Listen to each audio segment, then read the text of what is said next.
Good morning and welcome to the National Newspaper Publishers Association's Let It Be Known. Actor, director, producer, and author Eriq La Salle has teamed with Ebony Publishing for the release of a crime thriller series. The first, which drops on November 1st, is Laws of Depravity. And joining us now to talk about this series of books is none other than Eriq La Salle. How you doing, Eriq? Yes, hey, how you doing, man? Thanks for having me. Thank you for joining us. This is exciting. So here's a guy, Eriq La Salle, who's played on some great dramas, ER, Law and Order, of course, and on the big screen. But now you're doing a crime series of books. How did that come about? It's just an extension of storytelling. I started off as an actor, of course. Then at some point, I got interested in directing, and then interested in producing. And so this was just something that I think it always been a fantasy, and you kind of sort of talk yourself out of it, and you're intimidated, and you tell yourself you're not smart enough to write a novel, and all of that stuff. And then you get in and you start doing it, and I just I love storytelling, so it was just sort of like this natural progression for me of my journey as a storyteller. Well, and so your approach to writing, did any of your roles that you've played, whether on television or in the movies, influence this writing? Actually, very much, yeah. I years ago, back in the '90s, I produced and starred in a television movie called Mind Prey, which was based on a novel by John Sanford, and it's a thriller series. And his main character is Lucas Davenport. And it's a wildly popular thriller series. So after playing that role, which was, of course, written as a white male protagonist. So after portraying it and producing the movie, I just got interested in the genre. I like the edge. I like the sit on the edge of your seat waiting, and like that type of thing really fits into my style of storytelling. So that was really kind of one of the inspirations. And then, like I said, I think it just kind of grew out of a natural sense of wanting to tell stories. And but I would say if there was any singular influence of as far as something that's in the body of my work, I would definitely have to attribute it to that. Yeah, and it's a trilogy, 3 parts, right? Well, actually, I'm working on the fourth book. So yeah, so there will be 4 books, plus there is a novella. So in the first book, which drops, Laws of Depravity, drops next Tuesday, November 1st. And so I added a novella prequel at the end of the book. So so technically, you have 4 novels and the novella in the series. And now I've written books myself, but I can't imagine thinking ahead to the next book. You got 4 coming. I mean, how did you do that? It's once you get into it and I think you've picked the right type characters. I think the character starts speaking to you. And I think that the stories, as you start writing one story, you're like, wow, this would be an interesting avenue to explore. Now, I might not be able to explore it in this book, but wow, that's interesting. I want to live more with this character, and whether Right. that's the main character, whether it's a supporting character. And so the subsequent stories or books that after the first one basically just grew out of that. And then what I wanted to, the book is in the tone of the movie Seven. Okay. And it's very, very similar in the sense that it takes place, it's in New York City. It's a salt and pepper team of detectives. One is Irish and Italian American. The other one is African American. And these are 2 of the best closers in the NYPD. And so they start investigating high profile serial killings. And so this first in the first novel, They are then joined by a white female FBI agent. So it's the three of them. They're the franchise, and they pursue these high-profile serial killings that need to be stopped right away because they're so gruesome. So it's tonally, it's very much very similar to the movie Seven, which is one of my favorite movies. So that's how we start, and then we move on to the next case for the second book, the next case for the third book, the next case for the fourth book, and that's how that came about. So the first book, I understand, Laws of Depravity. There's, correct me, of course, if I'm wrong, 36 priests are butchered in this book. So what's the history is that you have I read this interesting, what motivated this book, or what inspired this book, was years ago, I read an article, and a lot of people don't know this, but biblical scholars discuss this. It's not actually in the Bible, but it is discussed quite often by biblical scholars. A lot of people don't know, but all of Jesus's disciples were brutally murdered. And we're not just talking about the 12 disciples that we know. Jesus had what was called the greater and the lesser disciples. So total, it was about 26, almost 30, like 30. So each of them were killed in heinous ways. They were beheaded. They were crucified upside down. They were torn limb from limb. So I had this concept of, what if I had a modern day serial killer who started killing clergy in the same manner that Jesus's disciples were killed? And so what he does, the MO of this particular serial killer, is that every 10 years, he comes out, he kills 12 clergy, which is connected to, of course, the Last Supper. So he kills 12 clergy, and then he goes underground for 10 years. And he also switches cities. So he started in San Francisco, he did Chicago, he did Boston, and now our current story picks him up in New York City, and the killings have begun. So a total of 36 have already been killed. So he's trying to complete his cycle, and they feel that after this cycle, he's going to disappear forever. So of course, the stakes are even greater for them to catch him. So that's the impetus of everything. Yeah. And they have like 30 days or something like that, or it happens over 30 days? Well, like I said, he comes out, he kills basically over the course of 30 days. But right now, the scary thing is that he's actually accelerating that kill time. So whereas before he was very methodical, he was killing, maybe every 3 or 4 days. Now he's doing quite a bit. So something else is going on. So it again raises the stakes and makes our heroes have to, bring him down even quicker, because he's escalating to a point that they can't quite figure out. He's breaking his own profile. He's been very, very meticulous and very specific and disciplined to how he kills. Now he's doing something different, and of course in the course of the investigation they understand why, and it makes it even more frightening, so they have to really speed up to try to catch and stop this guy. Yeah, we're talking with Eriq La Salle, the A-list actor, producer, and now best-selling author. He has a series coming out, a crime thriller series. Ebony Books is actually publishing this. This is an interesting marriage. And so let's talk about the fact that, okay, laws of depravity, laws of innocence, laws of wrath, and laws of annihilation. Right. Which helps you more, being a producer or an actor, when you're writing these books? What helps you more? I think all disciplines, if you're a storyteller, all disciplines influence you. Obviously, having the opportunity to start out as an actor, I'm very character driven. I'm very much into what's the psychology of the characters. I think that makes for a much more intriguing read, which is why I love doing novels, because you can get into people's heads, you can get into their past, you can get into their consciousness and subconsciousness.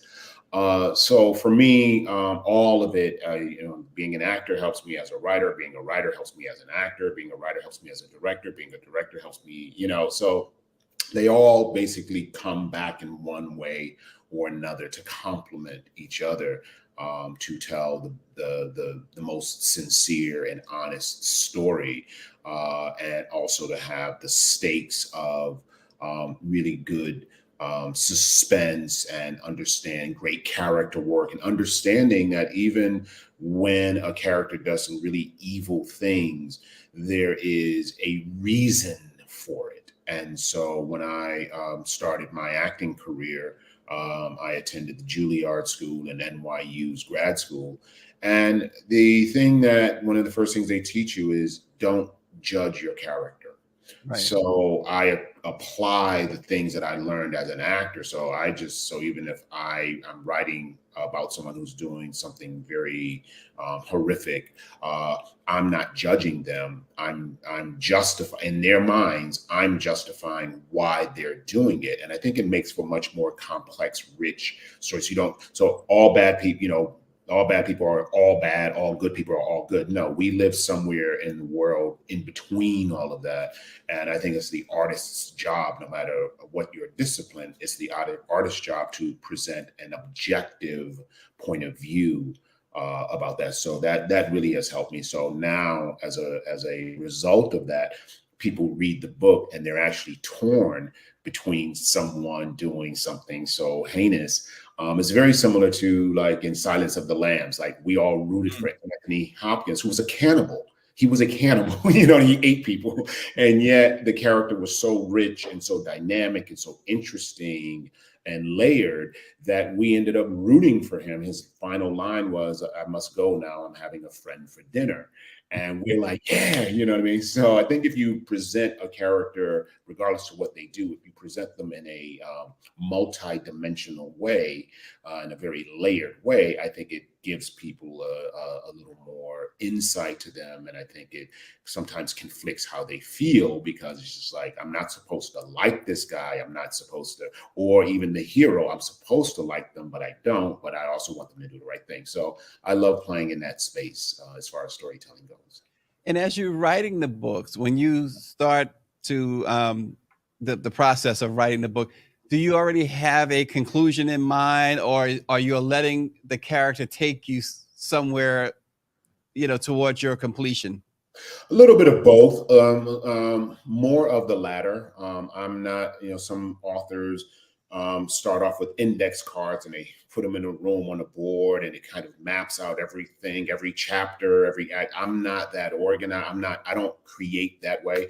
I create from, hey, this is the story I want to tell. I might have a general idea of what direction I want it to go in, but I write from a point of view of letting things evolve on their own, and characters demanding more attention, demanding more page space, because like they'll do something and I'm like, that's pretty cool. I want to know more about that. So then all of a sudden that one character grows more and more. So it's me listening to the characters, even though I'm writing the characters. I think the job of the author is to, and the writer is to listen to the character. And so that tells me where I'm going. And I mean, and then I'll, sometimes I'll change. And there's a beautiful thing when a character starts fighting for its existence. And so you start falling in love with the character. Oh, I was going to kill this character. Yep. I can't kill them now. Or wow, it would be really cool to kill this person that was supposed to be the hero or whatever. So I like playing with all of those, but it's really just sort of more of an organic evolution of storytelling, of which direction I go and where it ends. I start off with a cool general idea, but that could change, and I can go left when I thought I was going to go right. I can go right when I thought I was going to go left, but it just keeps it moving. Yeah, you gave the example of the Silence of the Lambs and how folks started rooting for the Anthony Hopkins character, and as you state, it kind of happens as you wrote in your book, or at the process of writing anyway.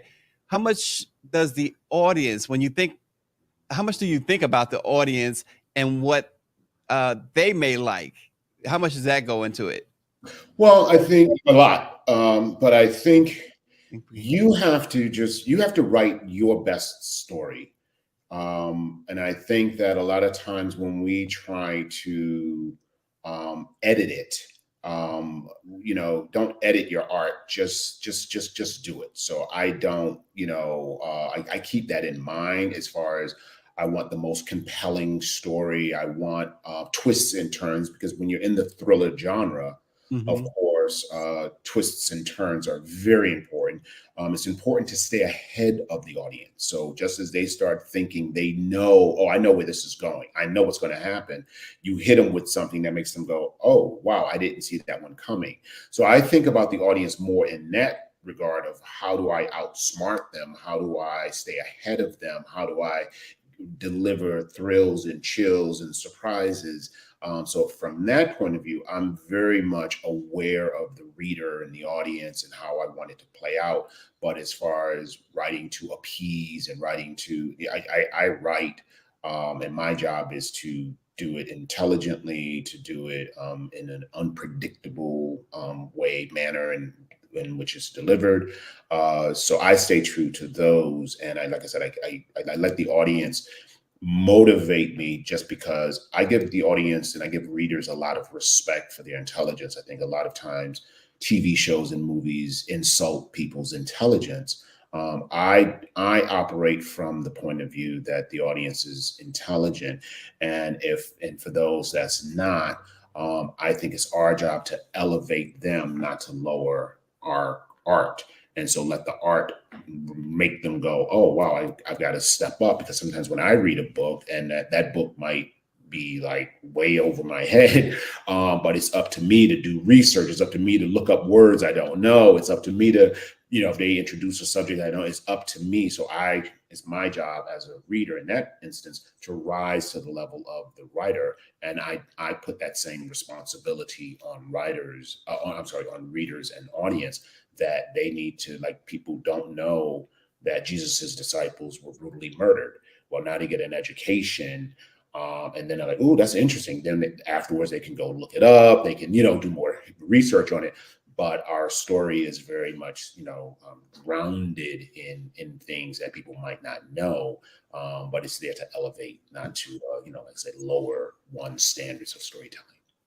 Yeah, I read where James Patterson wrote or spoke a great review of this book, really encouraging folks to read these books. What does it mean to hear that another writer, certainly someone of that caliber, is endorsing your work? Well, look, I mean, James Patterson and Stephen King are the two most prolific writers in history. Mhm. And on any given day, I think they kind of switch roles of which is. But I mean, these are hugely successful authors that have sold millions upon millions of books. So whenever you have someone of that caliber that's established and sort of gives you the stamp of approval and say, "Hey, you did it right." I mean, it means a lot, because clearly they know what they figured the formula out. You know what I mean? So I'm a relatively young writer.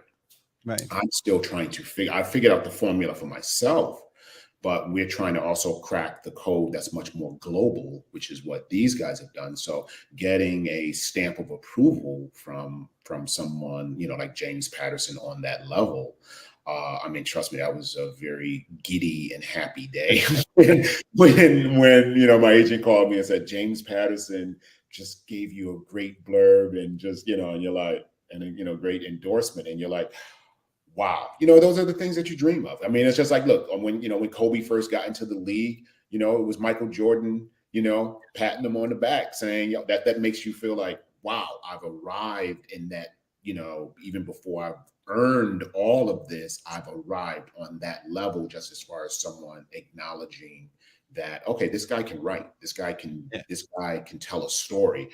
So that makes me feel really, really good. Yeah. Yeah. And do you bounce your ideas when you're writing off, say, a loved one or a confidant? Not really. I mean, I try to keep things sort of in my head, and every once in a while, if my assistant is here, I might, hey, give me your opinion on something. But I'm fortunate enough to have a very cool collection of very intelligent people that love to read in my circle. Oh, So the great. minute something is done, I give it to them, and they rip me apart, and they give me advice, and that's the cool thing is like they're not afraid to hold back. They know I don't want to hear, I don't need sycophants. I need like people to tell me the truth, and so they do, and so it makes me a And better. that makes you rare. Yeah, I mean, I like living in reality and not in some little fantasy that you create. I don't think you grow that way. So these people really they challenge me. They really challenge me, and they make me a better writer. And so I've been, very blessed. So that's how I usually wait to share and give it to them. Yeah. Yeah. We mentioned James Patterson and his endorsement. Has there been in Hollywood, when you've done some great stuff, have there been someone that gave you that stamp of approval as an actor or a producer that really put some extra pep in your step? Yeah, I was blessed when I was in college. I was in my senior year at NYU, and I was doing a South African play. I was doing a play by a South African playwright by the name of Atul Fugard, and very, very popular. This is during the whole apartheid era, and James Earl Jones was on Broadway doing another one of his plays. James Earl Jones was doing Master Harold and the Boys on Broadway with Christopher Plummer. And we had the same speech teacher. And so my speech teacher said, you should go to the play and you should go backstage. I was like, I can't go backstage. That's James Earl Jones. And I went, she said, no, it's cool. I go backstage. He couldn't have been more gracious. He couldn't have been more kind. And that really meant a lot to me. And then 2 weeks later, he came to NYU to this tiny, tiny little theater to see me do a play. And then he and I, of course, worked together on Coming to America. But then also my directorial debut, which was a movie called Rebound for HBO with Don Cheadle and Forrest Whitaker. I cast James Earl Jones. So it was great to see this relationship evolve from me being this wide-eyed, student, and him coming to see me, and then being somewhat of a peer when we did Coming to America, and then me being the director and directing James Earl Jones. So we've stayed in touch, and I was able to bring my nephew generations later to see him, and so it's just that's been something that has always really meant a lot to me, and that really gave me a great boost to be able to work with someone of that status, in three different capacities, or to be dealing with him in three different capacities. It was awesome. Yeah, artists don't always say this, but it seems to me that you mentioned James Earl Jones, the stage as opposed to the screen, which is more challenging? Look, they have their own challenges. I don't think one can say, one is more challenging than the other. I mean, there are challenges. Trust me, there's so many challenges in doing a play, and the fact that it's live, and Right. all the things that can go wrong. But doing a television show or a movie has its own challenges, and so it's I respect both. I don't think one is more challenging, or has more challenges. I think they're equally challenged, and they just bring out different things. Yeah, the great actor Eriq La Salle, he's jumped into the fray. Author, Laws of Depravity comes out November 1st, Ebony Publishing, then followed by Laws of Innocence, Laws of Wrath, and Laws of Annihilation. Eriq, are you going to do more writing after this series? Do you already have something in the works? Yeah, absolutely, I do. And Laws of Innocence is a novella. So the novella is the prequel. So we added that into the book of. So when you buy Okay. Laws of Depravity, you read the book, and then at the end of it, there's a novella about the prequel. So those two are combined. And then, of course, the follow-up is Laws of Wrath. And then the next one is Laws of Annihilation. And then I'm working on the fourth one now as well. So those are, the ways that I'm letting this story unfold. I will look at doing either continuing this series. I do have another book I'm working on right now, which is a family drama. So it's a completely different genre. And it is loosely based on my mother. And so it's very, very different. It's very emotional. Personal. So I'm just constantly, I'm constantly trying to find different ways to express, my hunger and passion for storytelling. Wow. Well, it sounds all interesting. Folks, Ebony Publishing, you can get that starting November 1st. We look forward to it, Eriq, and hopefully at some point in the future, you'll come back to the Black Press and tell us about a new project. Oh, most definitely, brother. I'm back. And the great thing is for the series, every 6 months, a new book will be released. So the first book, of course, is released next week, November 1st. And then May 1st, Laws of Wrath will be released. And then 6 months after that, Laws of Annihilation.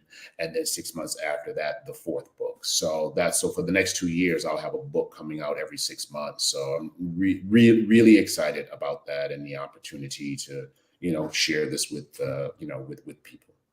Well, we're excited. The folks at Ebony is excited. We've talked to them. So it's a lot to be excited about. Eriq La Salle, we thank you so much for joining the Black Press. Let It Be Known. Oh, thank you for having me. Truly a pleasure. And I will definitely be back if you'll have me. Okay. Absolutely. Everybody, get the books and enjoy your day. Pre-order, get them. Let's get those numbers up. And hit me on social media. Let me know what you think. But let's. Where can they find you on social media? I am on Twitter. I am Eriq La Salle 23 on what's the other one? Instagram, Facebook. Okay, Instagram. Yes, I always forget. Yeah, Instagram. I'm just Eriq La Salle.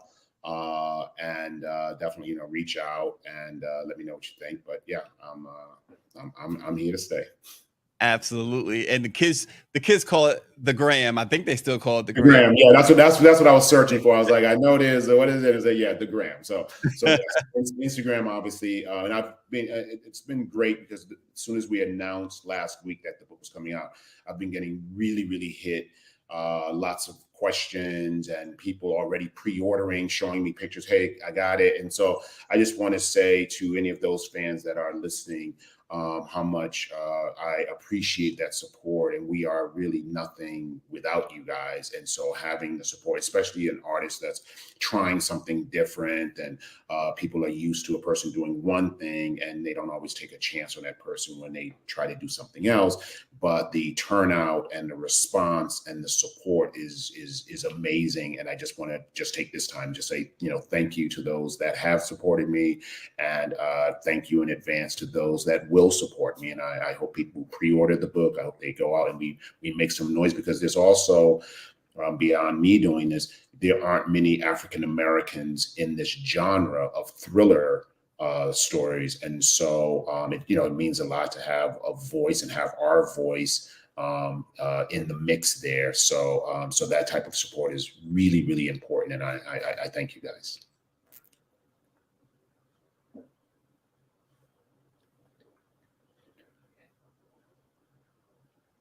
All right. Well, thanks again. We really appreciate it.